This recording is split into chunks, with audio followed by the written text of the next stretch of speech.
Well, today on Nation, a window cleaners podcast, we're talking about tips and tricks of the industry. Now, we've talked about a bunch of these. It's going to be kind of a blend of in the field, out of the field stuff. Some cool things I think that you might know because I mention them to people weekly. So if you're a window cleaner or heck, just want to hang out, stay tuned to WCR Nation.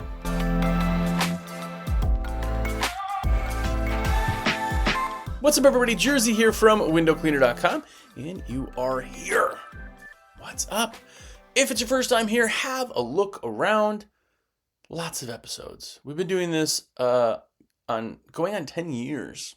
Years of doing this every single week. So lots of content. If you're just finding the podcast, man, that's absolutely awesome. I'm glad you're here. Hopefully you like it. Some episodes are not bad, I might say myself. Go back and listen. You can watch me get old if you watch the video version. Plus, in the video now, you're seeing the counters for TikTok and Facebook. If you guys want to follow, feel free. Either way, let's jump into the tips and tricks because I talk to hundreds of window cleaners a week. This is realistically real, if that makes sense. I literally talk to hundreds of window cleaners a week.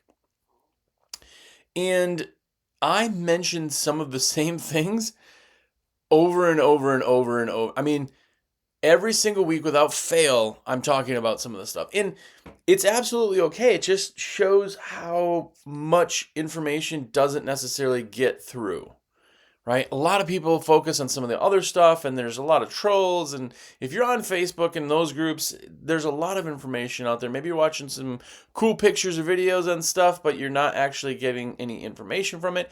And it's cool. Some information just goes unknown. So I thought I would basically talk about some things that you might not know, and now you're going to know. And I want to start with one of the tips in the back end of things.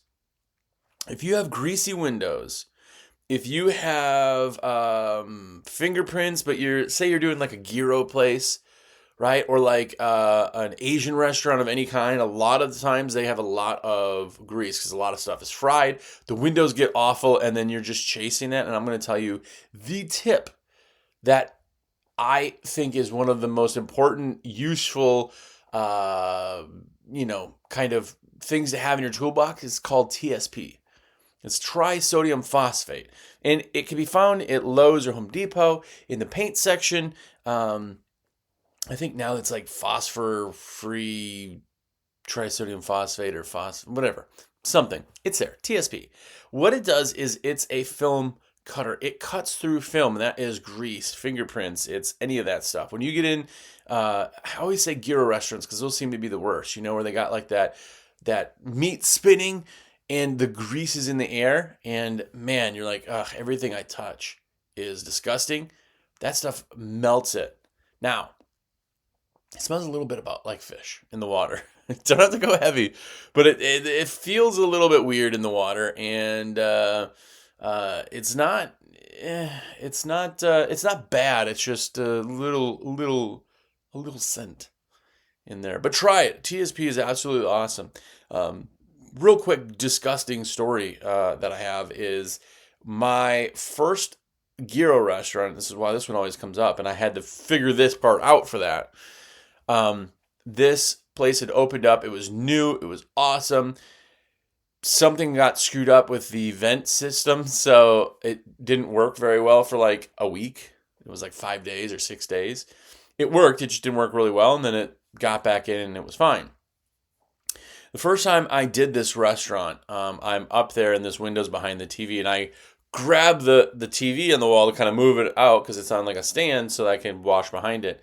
And my hand sinks into like a 1/4 inch of grease that was caked on the back of this TV. And I'm like, what the heck? Like, if you could smell grease in the air, it's on the glass.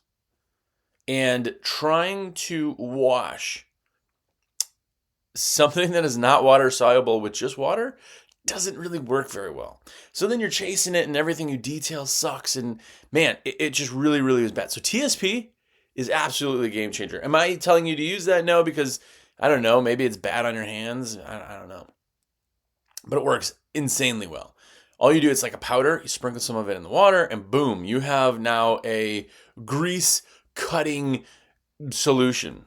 Now, you still got to wash your scrubbers and like change them out instantly because they're just disgusting, but it's our job. Sometimes we get grease off windows, sometimes we get bird poop off windows, right? No.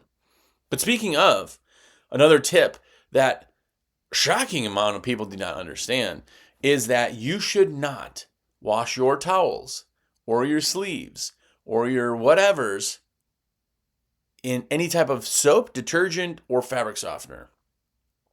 Now, the example we just said, when I have sleeves after a restaurant like that, I wash them out and rinse them out in the TSP before I put them in the truck. That gets the grease kind of pulled out of there.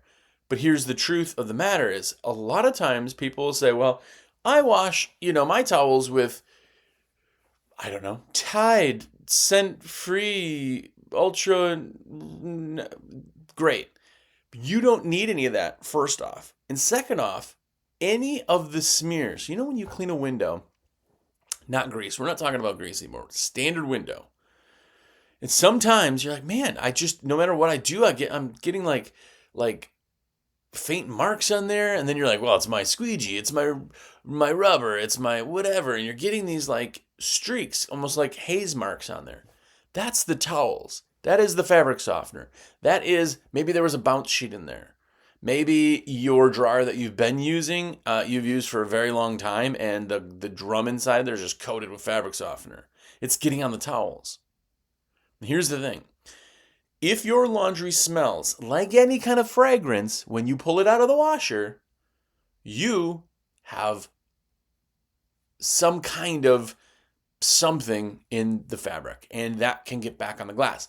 Will it always? No. But why would you worry about chasing streaks and like that smears is really more what it is, when that could very well be the issue?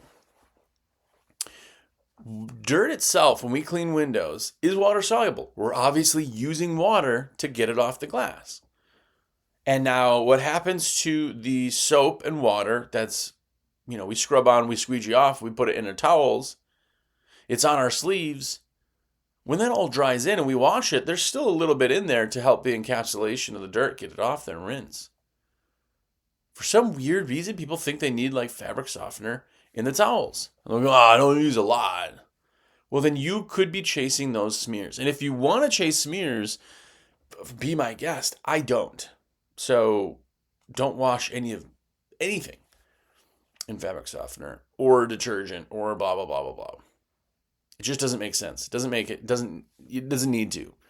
And if you go, well, my sleeves really get stained looking. They do. They do even if you use soap. Like that's why we get new sleeves, That's why like a Ninja is always dark. It's all dark, Anyway, a lot of times people do that and they don't realize it, or they think that that's not the problem because they've done it that way always, and then it becomes a problem. It's like changing rubbers is another one. You should be changing rubber. No, listen. You guys know I'm a rep for windowcleaner.com. I sell window cleaning equipment. That's how I make my money and how I actually exist on the planet. Pay bills and eat food and groceries. So take it with a grain of salt. But I will die on the hill that a rubber lasts you one day. One side. There's two sides in a rubber. You just flip it and you got another one. So in 2 days, you've used one rubber. Stop trying to get more out of that. A rubber is going to cost you, let's say, one rubber costs you $5 for one piece of rubber. Okay, we'll just say that. That means that every day it costs you $2.50 to use it for 8 hours. I absolutely do not understand the reason why people will go to bat about, I need the cheapest rubber. Like that's an expense. It's $2.50. You know why there's certain rubber types I don't like? There's absolute junk rubber out there that's super cheap. You're saving $1 a day. And if you need $1 a day to have crappier results and be frustrated, then you absolutely are doing this whole business thing wrong. Change your rubber. It's like a new pair of socks. It's amazing. But here's the thing, is you can see all these things, right? I don't wash with soap on towels. right? I change rubbers daily, right? All of these little things that you're starting to see come out there, it's because I don't want any issues to happen. I want the likelihood of me working the most efficient I possibly can. I want that to be my main priority. All these other things are just like, well, I would save $2 a week to switch this rubber to this garbage rubber. And yeah, some of it's bad, but how much money did you lose? If we're making $120 an hour, that's $2 a minute. In an entire day, if you're making $2 a minute, which is like average in the industry, right? If you're making $2 a minute and you save $1 on crappy rubber or not changing it, or again, say you don't change that rubber and you're like, oh, that $2.50 a day is really too much. You've just saved 1 minute. If you could just be 1 minute faster through the entire day, then you've made that money back. Now think about that. Say you get a crap rubber and you got to change it. How long does it take to change a rubber? Maybe it takes a minute. Maybe you got to walk back to the truck, you change it, drop the clip, grab the clip. Maybe it takes you 2 minutes. To change that rubber, it costs you $4 to change the rubber. It costs you $4 in time loss because you saved $2. Do you see that?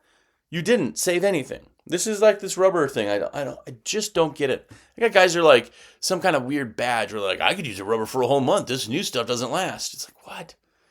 Well, does this stuff last longer? I don't know. I have no idea. I'm going to change it out every day. I'm always going to do that. Speaking of reps, when you go and buy silicone versus rubber versus any of this other stuff, sizes, densities, all that, it's all personal preference. There is no better rubber for you until you decide what's better. If you're watching the video, by the way, I'm back in front of my sticker wall. Studio's moved. There is an Ettore sticker right above my head. That is the best rubber on the planet, in my opinion. It's the best rubber in a round top. Now, between you and I, and only you and I, don't tell anybody else, Sorbo is coming out with a round top. Now, Sorbo is the best rubber on the planet, but it's only in flat top and only works with Sorbo. That's why there's so many people who like Sorbo, is because they go into that to be able to use that rubber. But between you and I, only you and I, there is a round top rubber coming in Sorbo. It will be probably in 2026. I don't have any more information than that right now that I could share. But man, once that happens, you're going to have another amazing rubber option. If you go and buy the cheapest rubber, you're going to have the cheapest results. I understand that we're all looking at costs, but look at what really costs money. This is the other thing too, is this is like a bonus tip if you are.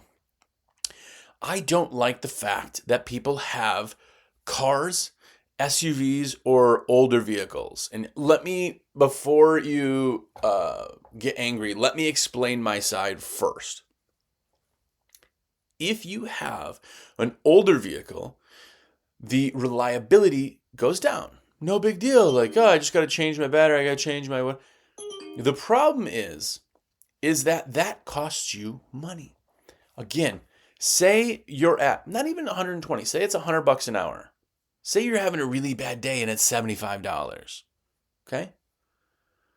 Whatever the dollar amount, look at the money lost if you don't work for 1 day. Because I'm bad at the maths, we'll say it's $100. For 8 hours is $800. So if your truck is not running 1 day, it's in the shop, that's $800 you lost. No, we just rescheduled the work. We didn't lose it. Right. But you rescheduled it, meaning you made zero money today. And once today's gone, you can't make money on today. We only have 365 days in the year to make money. If you're talking about money made, if you don't work that day, you lost money for that day. Now say it's 2 days, $1,600 lost, right? Look at the dollar amount in that loss. And that's one person. If you have a crew of 2 that can't work, that's $1,600 for the day. That's why having an older vehicle, even if they look nice getting into it, being unreliable, it's just so expensive to do that. Same thing with like cars and SUVs. When somebody tries to make one of those work, obviously it's a little bit weird to the customer. I get it. Maybe you have a vehicle, you have a car. You keep it clean. It's very well put together. I understand all of that. That's awesome. You took what you had and you made it something. But to not have everything absolutely as efficient as possible, that's where the problem comes in. If you have a car, now, sure, if you show up in a car, you might lose customers because it's not a truck. People don't associate it. They're like, oh, this guy doesn't take this seriously or something. There could be some other things that are costing you money there. If you have it, and I've seen really good, well put together SUVs and cars where everything's like right there. It takes you seconds, find everything and get to work. When you just have a trunk full of stuff, it takes you so long. I mean, you're literally spending 5-10 minutes getting ready at every job. Like that to me makes no sense. It makes no sense. The amount of waste and loss you have because you're trying to make this thing work. And the idea in business is that I want to spend what I have to spend to make this as most efficient as possible. I'll tell you, I work with a lot of people in general, and the number one thing that I'm working on almost always is efficiencies. Always. Do this real quick. If you want to do a really fun, eye-opening exercise, take a week's worth of work. You could track this however you want. It could be last week's if you have a CRM that you could pull it. You could start now. We'll talk about it next week. But take a week's work. How much money did you make and how many hours did either you get paid for or how many hours did your tech get paid for those? How much full week? If they work 40 hours, how much money did they make in that week?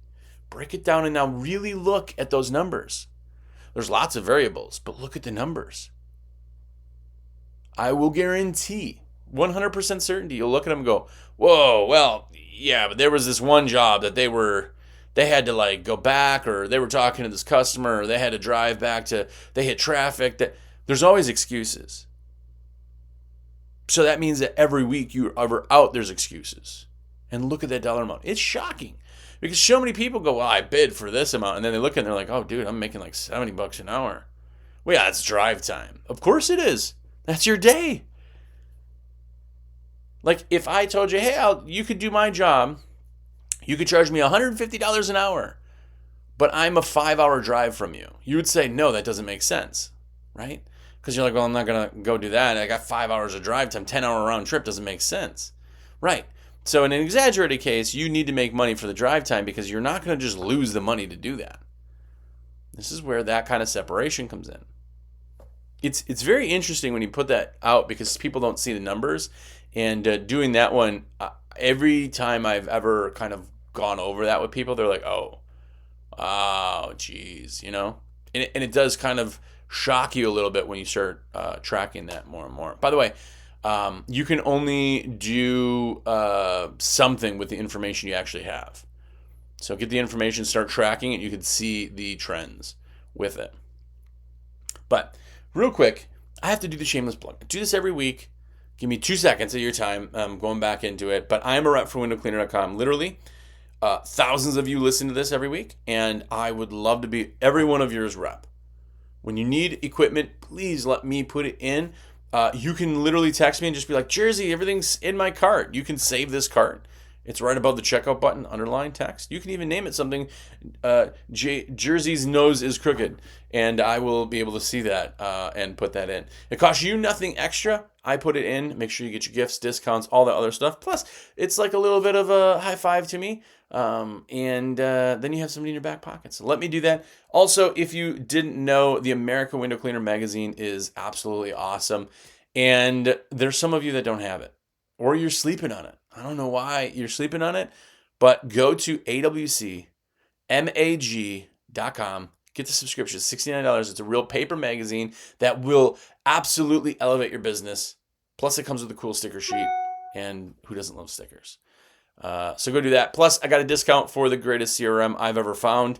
Jobber, it's down below. Save 20% on 6 months. Also, free demos. Don't take my word for it because who cares what I say? Just go check it out. And Print, everything you need under one roof. Absolutely amazing team for that. 15% off. The code for that is down below, and there's links. And I get credit for those too, I believe. Anyway, Go check all that stuff out. Absolutely important. And if you're watching the video too and you've noticed something's changed, the counters are behind me now. So you can see TikTok numbers and Facebook numbers, and they're pretty dismal.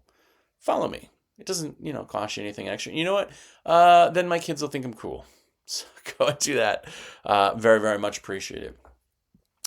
One of the other things I want to go into in tips. This is going to be a water-fed tip, but it almost shocks me. This is when people go, hey, I'm getting spots on the windows. I think my machine's broke. Cool. What's your TDS? It's like 0 out of the TDS. If it's under 10 out of the system, if it's under 15 out of the system, and you tell me it's the system that's doing that, that's not possible.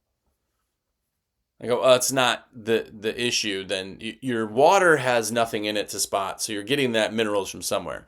And the culprit is you're rinsing too far from the glass. You should be rinsing within 6 inches. If you go too far, that water hits the glass and splashes, or you have too much pressure, and you're just picking dirt everywhere, and you're getting it back on the glass, and it frustrates you because you don't know where it's coming from, and you think the machine's broken. It's not. Here's the other piece, is that the longer you water feed, the more you think you're perfect at it. And then all of a sudden when something starts, I've been doing this for 10 years. You've changed something. Nope, I do it the same. You didn't. You're arguing me what you think, and I'm telling you the facts.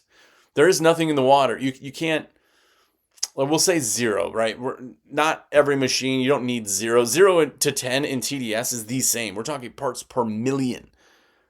You cannot see any of that on the glass. But somebody will come in and go, my TDS is 0 and I'm spotting. It's the machine. It's not, because you just told me there's 0 minerals in the water, but you're seeing minerals in the glass, right? So they're coming from somewhere. Rinsing is the culprit. Scrub and rinse your frames better, but rinse closer. Rinse bars. Do not take your rinse bar off the glass, ever. There's no need for that. You keep it on the glass. That's why you have a rinse bar. Rinse on the glass. The only time you take it off is for that bottom where the brush was, as you're taking it off. That will save you spotting. 1,000% save you spotting. Another really, really good tip that it took me longer than I want to say to find out, but it's using a sponge on sills. There's a lot of you that are using like an old 6-inch channel to wipe sills off. Especially if it's a black frame and they're really dirty, doesn't do very well. You leave like runners, because rubber itself, the instant you touch it to a sill, you're going to have little nicks and things in it. But the tip is to get a sea sponge. Look, a sea sponge. You know the ones that look like they're from under the ocean that we sell? Yeah, they're like $5. Do you know the greatest part about a sponge is it absorbs a ton of water, which is always the sill. That's where most of the water is, right? Instead of having these towels now, you squeegee it off and then you got all this, it's so much. What you do with a sponge is I can wipe the entire frame with the sponge if I want. It'll suck up all that water better than a towel, but the best part is I just squeeze it and, a quarter gallon of water comes out and then it's dry again. You can't do that with a towel. Once your towel gets wet, it's a wet towel. Plus, the texture of a sponge helps you wipe the frames. Your frames will look better, they'll be drier, and it will cut a whole step. You're not going to squeegee or use a channel to do that and then go back over it with the towel. You're just going to hit it once with that. And then as you do that, you just squeeze it off to the side and your sponge is back to ready. Put it in your pouch. It is absolutely a game changer. And the stupid thing is like under $10 for a sponge. I think. I haven't checked the price of a sponge in a while. But they're cheap. Super cheap. You know what's weird about that too? Is back in the day, sponges used to be the scrubber. And people think we still sell sponges because they're the scrubber replacement. They're like, no. I'm into the... No, they're still a hugely amazing tool. You're just sleeping on what you use it for. So get a sponge. If you're putting in an order, tell me about the sponge and I'll put a sponge in your order and you tell me what you think. Sponges, man. Anyway. Another real quick, I got 2 more quick tips that are going to be in the business side, not necessarily the equipment side, that I will die on these hills. The first one, because so many people are selling Route right now, everything else is in the summer slump for the sales, or for the residential. They're kind of looking to do some sales. Route is a lead generation source. That is what Route sales are. People think you just go and ding dong, hey, I'd love to clean your windows. And they go, I got somebody. And you go, okay. First off, there's 3 things that a business can do. Okay? They already have somebody, which is most everybody. Obviously, they're a business. They do it themselves, or they don't do it. And you almost never see that they don't do it. I mean, they may not do it very frequent if they do it themselves, but you can't look like a dumpster and have people come in, right? So when you go in and you go, hey, we do this, this, this, and this. We'd love to, do your windows. Just wanted to give you a price. And they go, oh, sorry, we have somebody. Of course you do. When you have this moral thing for other window cleaners, I understand that. But here's the thing. You didn't go chase them down. Say your competitor's name is John. You didn't go chase down all John's jobs. If you just sat in a car, watched him, and when he left, then you went in there and sold them, yeah, you're a dirtbag. But if you just show up and they're already being done with somebody, that does not mean you're stealing people's work. That's how it works. Every single business has someone. They have to. I mean, one time I was on vacation somewhere and there was this meat market. As you guys know, I love a good meat stick and jerky. And I was like, oh man, too bad they're not open, like it's a closed down store. Too bad this place isn't still in business. And I look and there's people behind a counter inside. The windows were so dirty, I thought they were just closed. But they actually had just opened and hadn't had that cleaned yet, which is crazy. But you're going to translate that and they know that that's why they have them cleaned. They already have them cleaned by somebody, right? What your job is to get their information and follow up. Follow up. Well over 90% of the closes you get in route is from follow-up. Meaning, I stopped in, I talked to them, but now I'm calling them the next day, the next week, the next month. I'm stopping back in. That follow-up is what it gets. 90+%. People think I just go do some sales. Oh, I'll spend 8 hours a day. Yeah, you might get a couple jobs. That would be awesome. But you will get so many more jobs by calling them, following up. It is lead generation, not just direct sales. And the other one on residential is repeat work. And I know, I talk about it all the time. But it still to this day shocks me when you talk to people who don't focus on this. Or the worst is when somebody's like, yeah, we tried to do the dentist close and it just doesn't work in our area. Yeah, so we just stopped doing it. No, it doesn't. You didn't do it right. You didn't do it right. No, it doesn't work. Okay, so your customers are different, right? It just doesn't work in my area. I don't know. You just didn't do it right. And that's okay because now we have to figure out how to do it. How the wording. I've done lots of episodes. I won't get into it again on that. But there is a script. When I say script, it's not robot like, hello, my name is Jimothy. It's not that. What it is the way that it's being asked is it's being told in a way that makes the customer feel comfortable, confident, and leads them to the answer, as opposed to the other way. If you just go somebody, you clean them and go, okay, did you want to schedule your next appointment? No. You just asked a question. It's either a no or yes question like that. People will always default to no.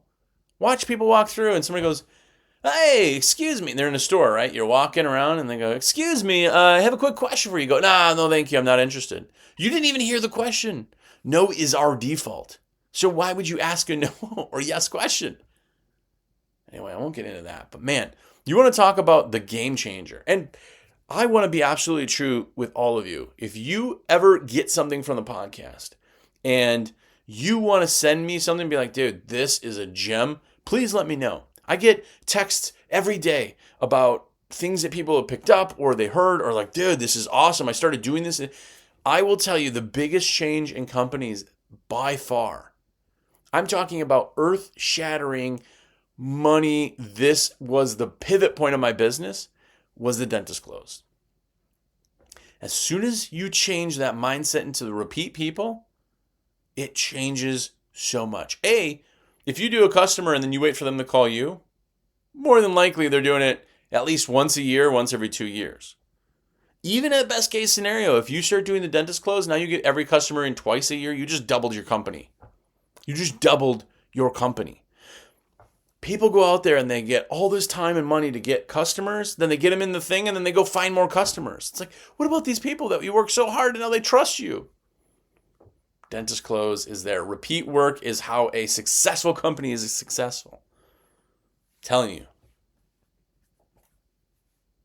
Problem with a lot of this stuff is sometimes it's uncomfortable to do and people just don't put in the effort. You know? It's realistically what it is.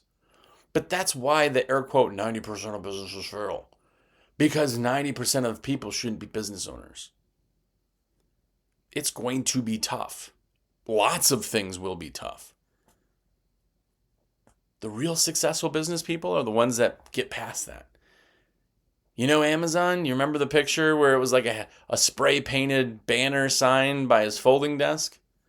It probably really sucked. He didn't make money. He lost billions of dollars. He was losing millions and millions and millions of dollars every single year. And then all of a sudden, when I say all of a sudden, right, it takes 10 years to become an overnight success.